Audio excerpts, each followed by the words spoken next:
මගේ channel එකත් එක්ක රෙදිපින්තාරු කලාව මොනවද? එතකොට බතික් කියන්නේ මොනවද? මේ හැමදේම ඉගෙන ගන්න එන්න. මමත් මේ මගේ පළවෙනි වීඩියෝ එක. ඉතින් මේ වීඩියෝ එකෙන් මං ඔයාලට කියන්න හදන්නේ මම කරන මගේ ව්‍යාපාරය ගැන. දැන් ගොඩාක් ඉන්න කාන්තාවන් වගේම පිරිමි පාර්ශවයත් හරිම කැමතියි තමන්ගේම දෙයක් කරලා ඉස්සරහට යන්න.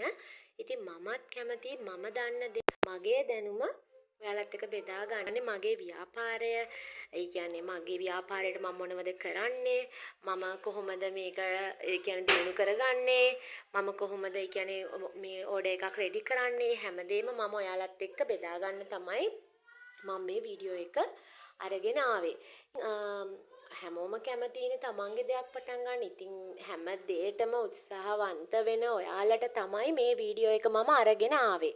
ඉතින් අද පළවෙනි වීඩියෝ එකෙන් මම ඔයාලට මේ හඳුන්වා දීම කරනවා. ඉතින් ඔයාලට පේනවා ඇති ලස්සනම ලස්සන හෑන්ඩ් පේන්ටඩ් වගේම බතික් ටයි ඩයි බතික් වලට අන්තර්ගත වෙන ටයි ඩයි එතකොට වැඩ්ඩයි ඒ වගේ බතික් වලින් යන නිර්මාණත් ඔයාලට මේකේ පේනවා. එතකොට තව පේනවා ස්ටෙන්සිල් වර්ග. ඒ කියන්නේ මේ දැන් අපි ගොඩක්ම හෑන්ඩ් පේන්ටඩ් කරන්න අතින් චිත්‍ර අඳින්න බැරි අයට ස්ටෙන්සිල් මෝස්තර කිහිපයකුත් මම මේ වීඩියෝ එකට ඇතුළත් කරලා තියෙනවා.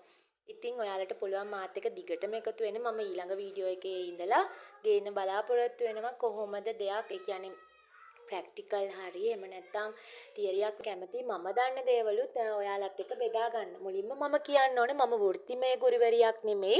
මමත් කියන්නේ කෝස් එකක් කරලා ඊට පස්සේ YouTube වලින් ගොඩක් දේවල් හොයාගෙන මගේ ව්‍යාපාරය මම දැනට කරගෙන යන කෙනෙක්. ඉතින් මම දන්න පුංචි පුංචි දේවල් මම දන්න ටෙක්නික් ඔයාලටත් කියලා දීලා යම්කිසි ඒ කියන්නේ කෙනෙක් ඉන්නවනම් මේ ගැන හදාරන්න බලාපොරොත්තු වෙන එයාලට උදව්වක් වශයෙන්